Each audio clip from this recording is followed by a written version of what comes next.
You know, part of me hoped that Darling in the Franxx would follow in the footsteps of Kill la Kill, but I didn't mean in terms of stirring up as much controversy as it can as quickly as it can.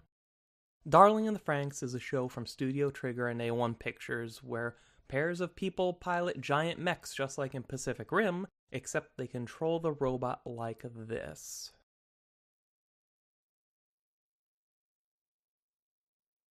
People understandably have feelings about this.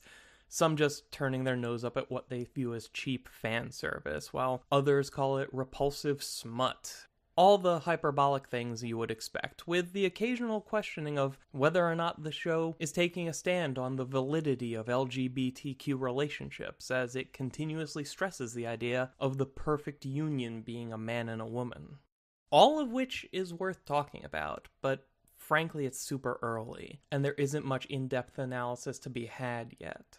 We really don't know the show's stance on very many things, and there's no telling what ideas it'll explore before reaching the end. But potentially deeper and more worthwhile topics aside, the thing that really gets me about the dismissive nature of the reactions to this show's early episodes is the idea that all the sex present in Darling in the Franxx is just heavy-handed metaphor ruining a show about giant robots. And what bothers me about that is they've got it backwards. The sex isn't a metaphor. The robot stuff is. This is not a mecha show with a bunch of subtext and messaging about sex. This is a show about sexual relationships told through the metaphor of working together to pilot mechs. The robots are a sci-fi stand-in for more conventional relationships, and their purpose is to represent awkward and complicated hookups.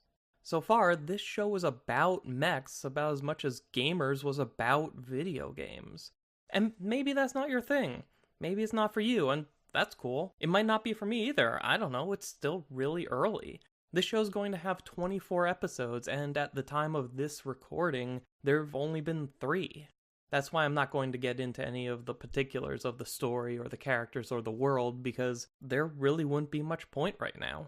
Just like there's not much point in getting upset about the sexual nature of this show. At least not yet. Getting mad about the sex present in Darling in the Franxx is like being upset that Dragon Ball Z has fighting in it. It's literally the thing the show is about. Maybe you didn't realize that going in, but now that you know, all I ask is that you judge it based on what it actually is and not what you expected it to be. Because believe me, I'm right there with you. I did not expect this at all. But I think it's very interesting and full of potential, and I can't wait to talk about it in depth once all its cards are on the table. Do you have any early thoughts on Darling in the Franxx, or the portrayal of sexual relationships in anime in general? Let's discuss it in the comments below.